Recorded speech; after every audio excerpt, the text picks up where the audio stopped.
गांव हरिपुर अपनी हरियाली और सुंदरता के लिए मशहूर था। इस गांव में चारों ओर हरे भरे खेत और बाग बगीचे थे। गांव के एक कोने में एक छोटा सा घर था जो अपने आप में बहुत खास था। इस घर में राधा और उसका परिवार रहते थे।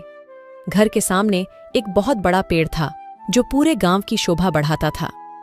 ये पेड़ इतना बड़ा और घना था कि उसकी छाया में गांव के बच्चे खेलते और बूढ़े लोग आराम करते थे।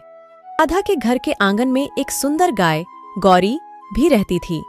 गौरी बहुत ही शांत और समझदार थी और हर सुबह ताजे दूध से घर को महकाती थी। राधा का परिवार गौरी का बहुत ख्याल रखता था और उसे परिवार के सदस्य की तरह मानता था। एक दिन गांव में बहुत तेज आंधी तूफान आया। लोगों को डर था कि कहीं पेड़ गिर न जाए, लेकिन पेड़ ने मजबूती से खड़े होकर सभी को आश्रय दिया। आंधी तूफान के बाद गांव वाले पेड़ के नीचे इकट्ठे हुए और उसकी मजबूती की तारीफ करने लगे। लेकिन तभी राधा ने देखा कि पेड़ के नीचे कुछ चमक रहा है। उसने पास जाकर देखा तो उसे जमीन में एक पुराना संदूक दिखा। राधा ने गांव वालों को बुलाया और संदूक को बाहर निकाला। संदूक खोलते ही सबकी आंखें चमक उठीं।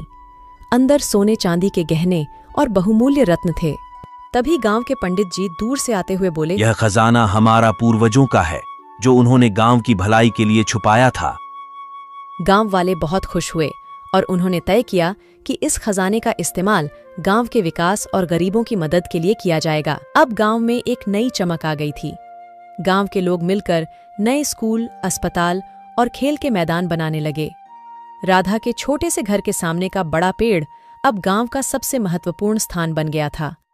इस घटना के बाद गांव के हर कोने में खुशहाली और समृद्धि फैल गई। हरिपुर की यह कहानी अब सभी के लिए प्रेरणा बन गई थी और गांव का हर बच्चा इस कहानी को सुनकर बड़ा होने लगा।